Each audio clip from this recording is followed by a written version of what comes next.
Umani ng atensyon ng teleseryeng Sigabo matapos magsagawa ang Movie and Television Review and Classification Board o MTRCB ng compliance seminar para sa production team nito kasunod ng mahigit 10 reklamong natanggap ng ahensya mula sa mga manunood.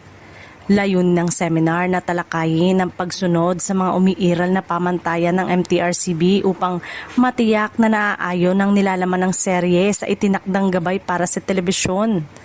Ayon sa MTRCB, ang mga reklamong kanilang natanggap ay may kaugnayan sa ilang eksena sa serye na itinuturing ng ilang manonood na hindi angkop para sa mas batang audience. Dahil dito, nagkaroon ng dialogue ang ahensya at ang production team upang mapag-usapan ng mas maayos na pagpapatupad ng mga patakaran sa mga susunod na episode.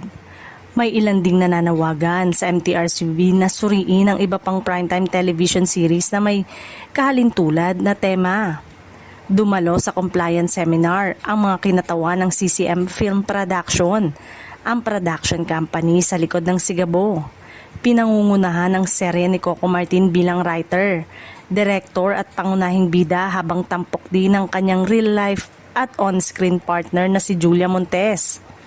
Sa pahayag ni MTRCB Chairperson Lala Soto Antonio, sinabi nitong layunin ng compliance seminar na tulungan ang mga producer na mas maunawaan ang mga pamantayan ng mga ahensya habang patuloy na sinusuportahan ng industriya ng lokal na telebisyon. Binigyang diin din niya na kinikilala ng MTRCB ang kahalagahan ng kwento ng Sigabo. Ngunit mahalaga ring matiyak na naaayon ang nilalaman nito sa umiiral na regulasyon. Nagpasalamat naman si Malo Sevilla ng CCM Film Production sa isinagawang seminar.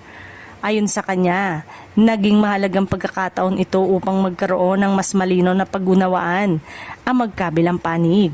Tiniyak din niyang magiging mas maingat ang production team ni Coco Martin at Julia Montes sa pagsunod sa mga alituntunin ng MTRCB habang ipinagpapatuloy ang kwento ng serye.